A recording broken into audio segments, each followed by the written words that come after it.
श्री कृष्ण कहते हैं, जब रिश्ते रुलाने लगे तो समझ लेना अब वक्त है खुद से मिलने का, क्योंकि जब अपनों से दर्द मिले तो ऊपर वाला चाहता है कि तुम अब अपने बनो। जिसने तुम्हें रुलाया शायद वह तुम्हारा सबक था, लेकिन जो आंसुओं में भी तुम्हें समझेगा वह तुम्हारा सच होगा। रिश्ते अगर दिल तोड़े तो उन्हें दोष मत दो, क्योंकि टूटे हुए रिश्ते अक्सर मजबूत इंसान बना देते हैं। श्री कृष्ण कहते हैं, कभी कभी खुद को खोने से पहले दूसरों की परछाइयों से निकलना जरूरी होता है। जिसने आज तुम्हें छोड़ दिया उसे एक दिन तुम्हारी खामोशी में चीख सुनाई देगी, पर तब तुम मुस्कुराओगे क्योंकि तुमने अब रोना छोड़ दिया होगा। कहते हैं, ना जो टूट कर भी ना टूटा वो रिश्ता खुद से था, जो अंधेरे में भी साथ रहा वह दीपक खुद का था। श्री कृष्ण कहते हैं, जब आप खुद को नहीं समझते वही असल में जीवन की सबसे बड़ी उलझन है, क्योंकि जब आत्मा ही भ्रम में हो तो बाकी संसार की समझ क्या मायने रखेगी। दुनिया का सबसे कठिन दौर वो नहीं होता जब कोई और आपको नहीं समझता, बल्कि वह होता है जब आप खुद को सवालों के घेरे में पाते हैं, जहां आईना भी आपको पहचानने से इनकार कर दे। कभी कभी दूसरों को खुश करने के चक्कर में हम अपने भविष्य के बीज खुद अपने हाथों से सूखा देते हैं। फिर ना हम अपने रहते हैं ना किसी और के। खुश रहो क्योंकि तुम खुद की सबसे बड़ी जिम्मेदारी हो, और याद रखो जो बदला जा सकता है उसे बदल डालो, जो नहीं बदला जा सकता उसे स्वीकार कर लो, और जो स्वीकार नहीं हो सकता वहां से चुपचाप हट जाना भी एक परिपक्वता है। हर रिश्ता स्वाद बदलता है, कभी नमकीन कभी मीठा कभी तीखा, लेकिन स्वाद इस बात पर निर्भर करता है कि हम उसमें रोज क्या मिला रहे हैं। कभी मैं कम बोलो, हम थोड़ा ज्यादा और आप सबसे ज्यादा। लोकप्रियता पाने से ज्यादा जरूरी है मन में शांति पाना। जंगल में सबसे पहले सीधे पेड़ ही काटे जाते हैं, टेढ़े पेड़ अक्सर बच जाते हैं। सीधा होना अच्छा है, लेकिन हद से ज्यादा सीधा होना खुद की अनदेखी को आमंत्रण देना है। इससे पहले कि हम इस विषय को गहराई से समझें, आपसे अनुरोध है कि इस वीडियो को अंत तक देखें। यदि आपको हमारा यह प्रयास पसंद आए तो वीडियो को लाइक करें और नीचे कमेंट में जय श्री राधे कृष्ण अवश्य लिखें। साथ ही अगर आपने हमारे चैनल कृष्णा साधना को अभी तक सब्सक्राइब नहीं किया है तो अभी सब्सक्राइब करें और बेल आइकॉन जरूर दबाएं ताकि हमारी हर नई प्रेरणादायक वीडियो सबसे पहले आप तक पहुंचे। हर दर्द किसी बुरे कर्म का परिणाम नहीं होता, कभी कभी हद से ज्यादा भला होना भी आत्मा को घायल कर देता है। झुको मगर सिर्फ विनम्रता के आगे। शक्ति, रूप या धन के आगे झुकना आत्मा की गरिमा को गिराने जैसा है। याद रखना, जब तक तुम अपनी सबसे बड़ी कमजोरी से नहीं टकराओगे तब तक अपनी सबसे बड़ी ताकत की पहचान नहीं कर पाओगे। कोशिश हमेशा आखिरी सांस तक करनी चाहिए, क्योंकि जो अनुभव के साथ की जाती है वह प्रयास नहीं युद्ध होता है, और जब दोबारा शुरुआत होती है तो वह शून्य से नहीं होती, वह अनुभव के शिखर से होती है। काम छोटा हो या बड़ा उसकी चिंता मत करो, कई बार वही छोटा सा काम तुम्हें वहां पहुंचा देता है जहां बड़े बड़े सपने भी नहीं ले जा सकते। शुरुआत से मत डरो, शुरुआत छोटा दिख सकती है लेकिन वही शुरुआत इतिहास बना सकती है। जब तक आप अपनी समस्याओं की वजह किसी और को मानते हो तब तक समाधान आपसे कोसों दूर रहेगा। जिस दिन आप स्वीकार कर लोगे कि कठिनाई आपकी है, उसी दिन से आप उसका समाधान भी खोजने लगते हो, और कभी कभी जिन परिस्थितियों ने तुम्हें तोड़ा है वही तुम्हारी रीढ़ की हड्डी बन जाती है। क्योंकि टूटना भी एक कला है, जो इंसान को गढ़ती है उसे मजबूत बनाती है। हर गिरावट एक नए उठान की प्रस्तावना होती है, हर दर्द एक नए साहस की गूंज होती है, हर अंत एक नए आरंभ का संकेत होता है, और हर हार अनुभव बनकर तुम्हारे साथ खड़ी होती है। जो कुछ बचा नहीं वही तुम्हें सब कुछ बनने का रास्ता देता है, और जो कुछ नहीं था वही तुम्हारा सबसे बड़ा आधार बन जाता है। कभी कभी सबसे बड़ी जीत खुद को हार मानने में होती है, क्योंकि जो झुकता है वही गहराई से उठता है, जो देता है वही भीतर से समृद्ध होता है। लोग अक्सर पूछते हैं, सच्चा सौंदर्य क्या है, और उत्तर में हम उन्हें दर्पण की तरफ देखना सिखाते हैं। लेकिन क्या दर्पण कभी आत्मा दिखा पाया है? सुंदरता तो उस मौन में होती है जिसमें कोई वृद्ध मां अपने कांपते हाथों से बच्चों के जूठे बर्तन धोती है, वह भी बिना शिकायत के।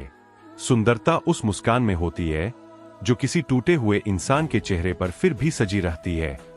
श्री कृष्ण कहते हैं, विचार सुंदर हो तो चेहरा खुद ब खुद दीप्तिमान हो जाता है। जिसे अपने कर्मों पर भरोसा है उसे दूसरों की तारीफ की जरूरत नहीं होती। जिसकी वाणी से दूसरों के घाव भरते हैं वही असल में खूबसूरत है।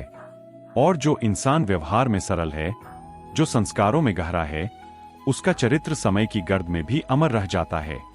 चेहरे की सुंदरता तो उम्र के साथ मिट जाती है, लेकिन चरित्र की महक पीढ़ियों तक बनी रहती है।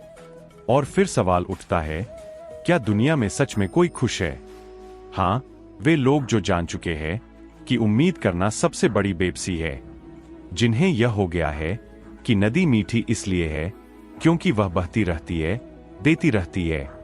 सागर खारा है क्योंकि वह सब कुछ अपने भीतर समेटे रहता है। और नाला नाला इसलिए बदबू देता है क्योंकि वह ठहरा हुआ है। ठहराव जीवन में सड़न लाता है। गति ही जीवन है। देते रहो तो लोग याद रखेंगे, लेते रहो तो लोग भूल जाएंगे, और रुक गए तो लोग तुम पर तरस खाएंगे। फिर भी लोग व्यस्त है दूसरों की गलतियां निकालने में, शायद इसलिए कि खुद को सुधारने का साहस नहीं होता। मगर जिसने खुद को बदल लिया वो फिर दूसरों की आलोचना में समय नहीं गंवाता। समय निकालिए आत्मनिरीक्षण का, क्योंकि समय के साथ हम बड़े होते हैं, लेकिन विचारों से हम ऊंचे होते हैं। हर बार खुद को दूसरों से बेहतर साबित करने की होड़ में मत लग। खुद को खुद से बेहतर बनाइए, क्योंकि असली प्रतियोगिता कभी बाहर नहीं होती। और फिर कोई कहेगा कब तक खुद को बेहतर बनाते रहोगे, तब मुस्कुराइए और कहिए जब तक सांस चल रही है प्रयास चलता रहेगा, क्योंकि जो रुक गया वही खत्म हो गया। जिंदगी देना जानती है, लेकिन कब और क्या यह वह खुद तय करती है। और शिकायतें तो उन्हें भी होती है जिन्हें सब कुछ मिला होता है, इसलिए शिकायतों से पहले शुक्रिया कहना सीखिए। जिंदगी तब बदलती है जब नजरिया बदलता है। चीजें इस्तेमाल के लिए होती है और लोग प्यार के लिए, लेकिन जब इस क्रम को उल्टा कर दिया जाए तब रिश्ते बर्बाद हो जाते हैं। फिर कभी सोचिए कौन सबसे अच्छा इंसान है। शायद वह जो अब इस दुनिया में नहीं है, या फिर वह जो अभी आया ही नहीं, या वह जिससे हमें कोई सरोकार ही नहीं। क्योंकि जब तक कोई हमारे जीवन से जुड़ता है तब तक हमारी अपेक्षाएं जन्म लेती है, और अपेक्षाएं ही सबसे बड़ा बोझ है। अगर सब आपसे खुश है तो समझिए आपने बहुत से समझौते किए होंगे, और अगर आप सबसे खुश है तो आपने बहुत कुछ माफ किया होगा। माफ करना भी एक कला है। यह कमजोर नहीं बनाता बल्कि भीतर से मुक्त करता है। और जब आप खुद को माफ करना सीख जाए तब दूसरों को समझना आसान हो जाता है। आपकी छवि, आपका व्यवहार और आपका चरित्र, यह सब आपकी उम्र से कहीं लंबा सफर तय करते हैं।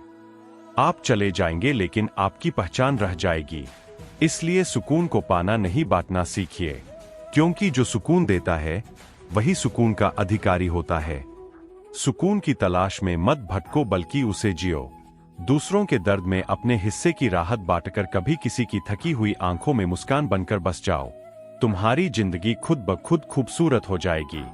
श्री कृष्ण कहते हैं, आजकल इज्जत उस इंसान की नहीं होती जिसकी आत्मा सच्ची हो, बल्कि उसकी होती है जिसकी जरूरत बाकी लोगों को पड़ती है। और जैसे ही जरूरत खत्म होती है वैसे ही इज्जत भी खत्म हो जाती है। मानो कभी थी ही नहीं। कभी किसी से हद से ज्यादा लगाव मत रखना, क्योंकि जब वही इंसान हद से ज्यादा दूर चला जाए तो अंदर कुछ ऐसा टूटता है जो फिर कभी जुड़ नहीं पाता। उम्मीदें जितनी कम रखो तकलीफें भी उतनी ही कम होंगी। लोग क्या कहते हैं इसकी परवाह तब तक मत करो जब तक तुम खुद की नजरों में गिर ना जाओ। सोच की गहराई जब हद से नीचे उतरती है तो रिश्तों की सतह पर दरारें उभर आती है। रिश्ते कम बनाओ लेकिन उन्हें आत्मा से निभाओ, क्योंकि बेहतर की तलाश में अक्सर लोग बेहतरीन को खो देते हैं, और जब तक समझ आता है तब तक बहुत देर हो चुकी होती है। घर बदल जाए, वक्त बदल जाए, कोई बात नहीं, पर जब कोई अपना बदल जाए तब दिल रोता है। पर हाँ, यही तो है जिंदगी, जहां हर बदलाव के पीछे कोई ना कोई इशारा होता है। पर क्या हम वह इशारे पर पाते हैं? कभी कभी एक छोटी सी बात किसी के मन में इतनी बड़ी गांठ बांध देती है कि फिर वह रिश्ते नहीं हिसाब रखने लगता है। कभी मत भूलो, हाथों से बांधी गई गांठें कभी कभी दांतों से खोलनी पड़ती है। मत सोचो कि जो तुमने किसी और के साथ किया वह तुम्हारे साथ नहीं होगा, क्योंकि यह संसार गोल है और कर्म लौट कर आते हैं। अगर दीवारों के कान हो सकते हैं तो फरिश्तों के हाथों में भी कलम हो सकती है। जब हम दुनिया से ज्यादा उस परमात्मा की परवाह करने लगेंगे तो डर नहीं भरोसा पैदा होगा। नेकी कर दर्द बांट ले, क्योंकि आखिर में साथ कुछ नहीं जाना, बस एक नेक सोच और कुछ अच्छे कर्म। 4 दिन की जिंदगी है, हंसी खुशी से काट ले। किसी का दिल मत दुखा, क्योंकि जो आज तू देगा वही कल लौट कर आएगा। भला कर तो शायद हो भी भला, क्योंकि परमात्मा देर से गिनता है पर गलत नहीं। माता पिता की बातें कभी कभी कड़वी लगती है, पर उनका असर वैसा ही होता है जैसे कड़वी दवा का, धीरे धीरे ही सही मगर वह ठीक करती है। उन पर भरोसा रखो जैसे हम दवाई पर रखते हैं, क्योंकि वह भी तुम्हारे भले के लिए ही होती है। दुनियादारों के सामने अपना दुख कभी जाहिर मत करना, क्योंकि यह वही छोड़ देंगे जहां पहले से ही जख्म हो। दुनिया दर्द पर नमक छिड़कने से नहीं चूकती, क्योंकि आजकल लोग घाव नहीं पूछते, बस तमाशा देखना पसंद करते हैं। अगर तुम्हें लगता है कि हालात तुम्हारे हाथ से निकलते जा रहे हैं, सब कुछ रेत की तरह फिसल रहा है, तो एक बार उस दरख्त को देख लेना जो हर पतझड़ में अपने सारे पत्ते खो देता है, फिर भी उम्मीद नहीं छोड़ता कि शायद अगली बहार कुछ नया लेकर आएगी। और अगर तुम्हारे जीवन में कोई जिम्मेदारी आ जाए तो उसे बोझ मत समझना, क्योंकि जिम्मेदारी एक ऐसी दवा है जो एक बार पी ली जाए तो फिर जिंदगी भर थकने नहीं देती। यह मत सोचो कि तुम्हारे होने या ना होने से दुनिया बदल जाएगी। तुम जब नहीं थे तब भी यह दुनिया थी, तुम चले जाओगे तब भी यह दुनिया रहेगी। यहाँ बड़े बड़े आए और चले गए, दुनिया नहीं रुकी, तो फिर तुम क्यों थमे हो? जब कोई इंसान हथेली की रेखाओं में भविष्य खोजने लगे तो समझ जाना कि उसकी बाजू से ताकत और मन से विश्वास खो चुका है। और जब विश्वास खो जाए तो किस्मत भी थक जाती है दरवाजा खटखटाने से। याद रखो, जीवन की सबसे अद्भुत घटनाएं वही घटित होती है जहां हम आशा छोड़ने के बेहद करीब होते हैं। बस एक सांस का सब्र, एक पल का धैर्य, और वही जिंदगी बदल सकती है। श्री कृष्ण कहते हैं, जो लोग वक्त और हालात पर रोते नहीं वही लोग उन मंजिलों को छूते हैं जो बाकी सिर्फ सपनों में देखते हैं। जो मिल गया उसे खोने का गम मत कर, जो नहीं मिला उसकी चिंता मत कर, क्योंकि जो तेरे लिए लिखा गया है वह तू रोकेगा भी तब भी मिलेगा, जो नहीं लिखा वह तू दौड़ेगा भी तब भी नहीं मिलेगा। भीड़ कभी पहचान नहीं देती, वह बस धक्का देती है। असली पहचान तो उस एकांत में बनती है जहां तुम खुद से मिलते हो। तुम्हारा अकेलापन ही तुम्हें मनुष्य बनाता है, वरना यह दुनिया तो तुम्हें भीड़ में भेड़ बना देगी। फिर चाहे तुम कितना भी मुस्कुराओ, लोगों को बस तुम्हारे आंसू चाहिए ताकि वह उसमें अपनी उंगली डुबोकर नमक मिला सके। इसलिए रोना है तो घर के अंदर रो लेना, पर दरवाजा हमेशा हंसते हुए खोलना, क्योंकि इस दुनिया को तुम्हारा टूटना नहीं दिखता, उसे तो तुम्हारे अंदर घुसकर तुम्हें लूटना आता है। दुनिया वालों का क्या है, वो तुम्हारी तरक्की देखकर जलेंगे भी और तुम्हारी नाकामी पर हंसेंगे भी। अच्छा बनना है तो बस माँ बाप और ईश्वर की नजरों में बनो, बाकी सब तो वक्त के साथ बदल जाएंगे। इस दुनिया में सबसे गहरी चोट अक्सर अपने ही देते हैं, क्योंकि पराये तो बस सतह छूते हैं। जड़ें हिलाने की ताकत तो अपनों में ही होती है। सच तो यह है कि तजुर्बा कहता है, जब वक्त बुरा आता है तब छोटे भी बड़ों को आंख दिखाने लगते हैं। लोगों की असली औकात तब सामने आती है जब तुम्हारे पास कुछ नहीं बचता। अब देखो ना, आज इंसान की तरक्की इतनी हो गई है कि वह हजारों किलोमीटर दूर बैठे किसी को देख और सुन सकता है, पर उसके पास बैठे अपनों के दर्द को देख नहीं सकता, महसूस नहीं कर सकता। आजकल इंसान की चाल उसके धन और धर्म से बदलती है। जब धन संपन्न होता है तो वह अकड़ कर चलता है, और जब धर्म संपन्न होता है तो वही इंसान विनम्र होकर चलता है। अहंकार जब सिर पर चढ़ता है तो इंसान को इंसान नहीं दिखता। जैसे कोई छत पर चढ़ जाए तो उसे अपना ही मकान नहीं दिखता। सांसें किसी का इंतजार नहीं करती, या तो चलती है या चल देती है। इसलिए चिंता उतनी करो जितनी जरूरत हो, इतनी मत करो कि जिंदगी ही तमाम हो जाए। कभी मत भूलो फूलों से निभाना सीखो।